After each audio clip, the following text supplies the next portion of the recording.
असदुद्दीन ओवैसी का खानदान महाराष्ट्र से आए। अरे दीवाने, हम महाराष्ट्र से नहीं आए, हम बाबा आदम यहां पर आए तो उनके हमारे अब्बा उन्हों हैं, तो पूरा हिंदुस्तान हमारा है। बाबा आदम यहां आए तो अब्बा की जमीन में बेटे का हक नहीं होगा क्या? तुम कहां से आए बताओ? मैं तो बाबा आदम का निस्बत बता दिया, बोलो तुम कहां से आए, किधर से आए तुम?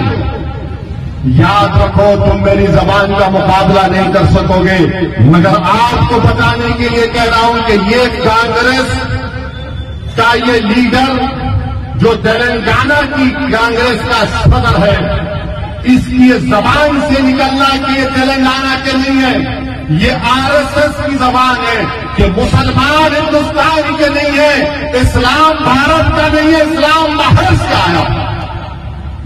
ये सोच है इस जमात के सदर की, ये यहां के नहीं है, वो वहां के।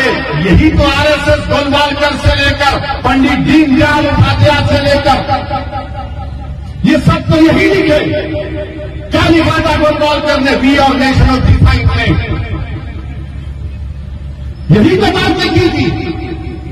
आरएसएस के संचालक के बयानात पढ़ लो आप, पिछले 40 साल 50 साल पुराने, वो ये कहते हैं कि मुसलमान इस्लाम इस मुल्क का नहीं है, बाहर से आए, तो वही जबान में ये कह रहा है कबूतर। मगर याद रखो, तुम्हारी इन बातों से कोई फर्क नहीं पड़ेगा। हां, तुमने तुम्हारे दिल और दिमाग पर जो नफरत है मुसलमानों के लिए, तुमने जाहिर कर दिया। तेलंगाना के तमाम मुसलमानों को बता दिया कि तुम बोलोगे तो गोलवालकर की जबान में बोलोगे, तुम बोलोगे तो दीनदयाल उपाध्याय की जबान में बोलोगे, तुम बोलोगे तो आरएसएस की किताबों में जो जहर लिखा गया उसको तुम अपनी जबान से बोलोगे।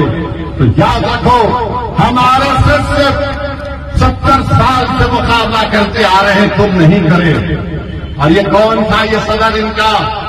1999 में आपको याद होगा, जब मरहूम सैयद सज्जाद असेंबली का इलेक्शन लड़े, ये कांग्रेस का सदर किशन रेड्डी के साथ काम कर रहा था बीजेपी के लिए।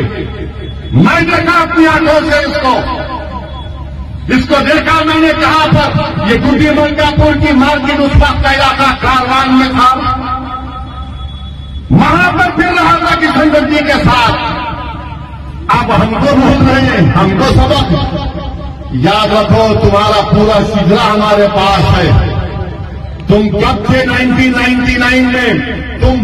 तुम्हारी जवानी में तुम एबीवीपी में थे, वहां से निकलकर तुम गए आरएसएस में थे, फिर तुम बीजेपी में आए, फिर बीजेपी में फिर तो आरएसएस ने कहा कि नहीं, अब तुम चंद्रनू के पास चले जाओ जो जेल में है, तो चंद्रनू के पास गए।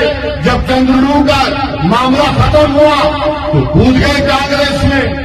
तो कांग्रेस ऐसे लोगों को लेती है जो आरएसएस की जबान में बोलते हैं।